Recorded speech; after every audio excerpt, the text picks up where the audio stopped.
Hello guys, welcome back to my channel. और आज हम प्राचीन काल के मोस्ट इम्पोर्टेंट 50 क्वेश्चन करेंगे जो गवर्नमेंट एग्ज़ाम के लिए मोस्ट मोस्ट इम्पोर्टेंट है।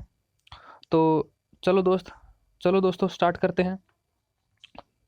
तो आपके सामने फर्स्ट क्वेश्चन है, सिंधु घाटी सभ्यता के शहरों की गलियां थी। मतलब सिंधु घाटी सभ्यता के जो शहर थे उनके में जो गलियां थी वो कैसी थी, चौड़ी और सीधी। Okay friends. उसके बाद नेक्स्ट क्वेश्चन, हड़प्पा और मोहनजोदड़ो के खंडहर निम्नलिखित में से किस नदी के तट पर पाए जाते हैं। वो पाए गए हैं रावी और सिंधु नदी के तट पर। हड़प्पा रावी नदी के तट पर है और जो मोहनजोदड़ो है वो सिंधु नदी पर है। Okay friends. उसके बाद सिंधु घाटी सभ्यता की लिपि कौन सी है, वो है अज्ञात लिपि। मतलब जो पढ़ी नहीं गई हो। मतलब सिंधु घाटी सभ्यता में क्या है, मतलब लिपि मिली जरूर है लेकिन अभी तक उसको पढ़ा नहीं गया है, तो इसलिए अज्ञात लिपि। Okay friends. उसके बाद बिना दुर्ग के एकमात्र सिंधु नगर कौन सा था, वो था चुहुंदड़ो। कौन सा दोस्तों, चुहुंदड़ो। उसके बाद मोहनजोदड़ो में सबसे बड़ा भवन कौन सा है, वो है धान्यागार। मोहनजोदड़ो में सबसे बड़ा भवन कौन सा है, वो है धान्यागार। Okay friends. उसके बाद विशाल स्नानगार मतलब ग्रेट बाथ कहाँ मिला था, वो मिला था मोहनजोदड़ो में। कहाँ मिला दोस्तों, मोहनजोदड़ो में मिला था। उसके बाद सिंधु घाटी के लोगों की एक महत्वपूर्ण रचना निम्नलिखित में से किसकी मूर्ति थी, वो थी नृत्य करती हुई बालिका की। Okay friends. उसके बाद देवी माता की पूजा संबंधित थी, किससे संबंधित थी, सिंधु घाटी सभ्यता के साथ। Okay friends. उसके बाद सिंधु घाटी सभ्यता का पतन नगर बंदरगाह कौन सा है, वो है लोथल, जो गुजरात में है अब। Okay friends. उसके बाद लोथल नगर मतलब लोथल नामक स्थान पर निम्नलिखित सभ्यताओं में से किसका जहाजी मालगाड़ था, वो था सिंधु घाटी सभ्यता का जहाजी मालगाड़ था। Okay friends. उसके बाद सिंधु अर्थव्यवस्था की ताकत थी, वो थी कृषि। उसके बाद सिंधु सभ्यता के टेराकोटा में निम्नलिखित में से कौन सा पालतू जानवर विद्यमान नहीं था, वो था गाय। Okay friends. उसके बाद देवी माता की पूजा संबंधित थी, वो संबंधित थी सिंधु घाटी सभ्यता के साथ। उसके बाद सिंधु वैदिक आर्य का प्रमुख भोजन था दूध और इसके उत्पाद। Okay friends. उसके बाद निम्नलिखित में से कौन सा अन्न मनुष्य द्वारा सबसे पहले प्रयोग होने वाले में से था, वो था जौ। Okay friends. उसके बाद आदमी ने सबसे पहले जो प्रयोग किया था अन्न, वो था जौ। उसके बाद वैदिक लोगों द्वारा किस धातु का प्रयोग सबसे पहले किया गया था, वो किया गया था तांबर मतलब तांबा। उसके बाद दोस्तों वेद शब्द का अर्थ है ज्ञान। उसके बाद आर्य पूर्वों के साथ अपने संघर्ष में सफल रहे, क्योंकि उन्होंने घोड़ों द्वारा चलाए गए रथों का क्या किया था, प्रयोग किया था। Okay friends. उसके बाद आरंभिक वैदिक काल में पूर्ण व्यवस्था आधारित थी, किस पे आधारित थी, व्यवसाय पर। Okay friends. उसके बाद आर्य को एक जाति कहने वाला पहला यूरोपीय कौन था, वो था मैक्स मुलर। Okay friends. उसके बाद आर्यन जनजातियों की प्राचीनतम बस्ती कहाँ है, वो है सप्त सिंधु में। Okay friends.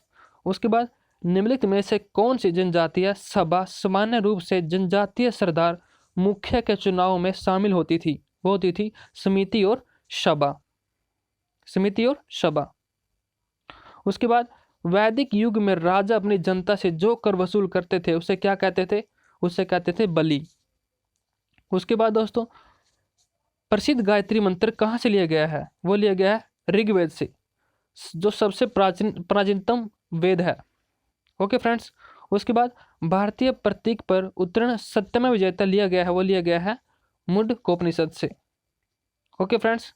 उसके बाद गौतम बुद्ध का जन्म स्थान कहाँ है, वो है कपिल वस्तु के निकट लुम्बिनी गांव में हुआ था इनका जन्म। Okay friends.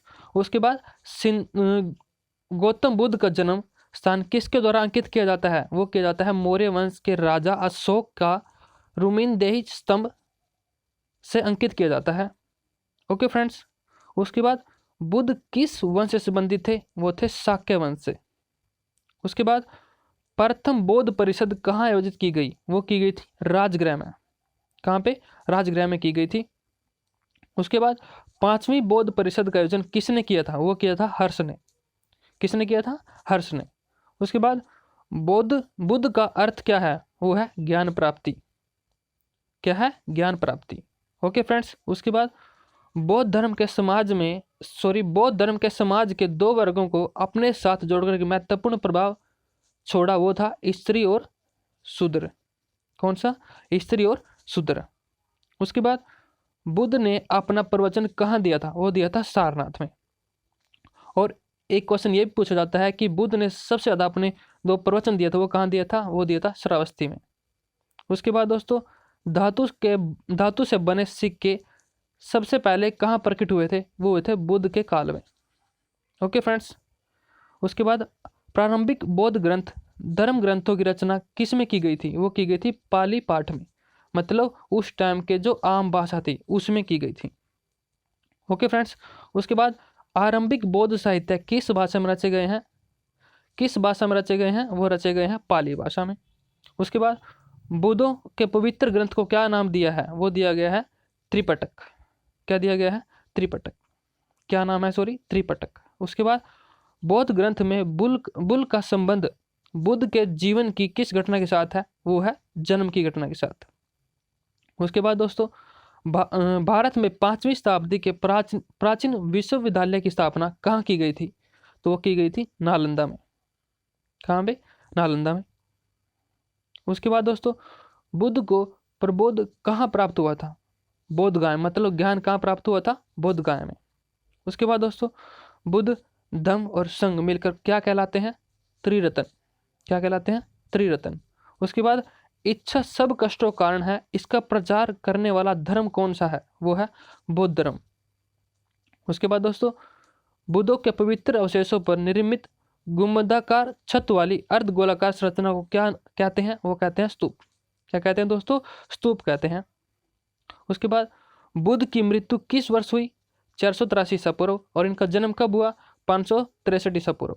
Okay friends. उसके बाद भारतीय इतिहास के अनुसार निम्नलिखित युगों में से किसके दौरान क्षत्रिय एक विशिष्ट पहचान रखते थे? वो रखते थे बुद्ध के युग में। किसके? बुद्ध के युग में। Okay friends. उसके बाद महावीर कौन थे? महावीर थे 24वें तीर्थकर। उसके बाद भारत में जैन धर्म का संस्थापक कौन है? वो है महावीर। कौन है? महावीर। उसके बाद वर्धमान महावीर ने परिनिर्वाण कहाँ प्राप्त किया? तो कहाँ किया था दोस्तों? पावापुरी में। पावापुरी में इनकी मृत्यु हुई थी। उसके बाद दोस्तों लास्ट एंड फाइनल क्वेश्चन है, जैन साहित्य को क्या कहते हैं? तो क्या कहते हैं दोस्तों? अंग। दोस्तों अगर वीडियो को आपको अच्छी लगी हो तो प्लीज़ चैनल को सब्सक्राइब करना और वीडियो को शेयर भी करना और लाइक भी करना। ओके दोस्तों, थैंक यू, गुड लक।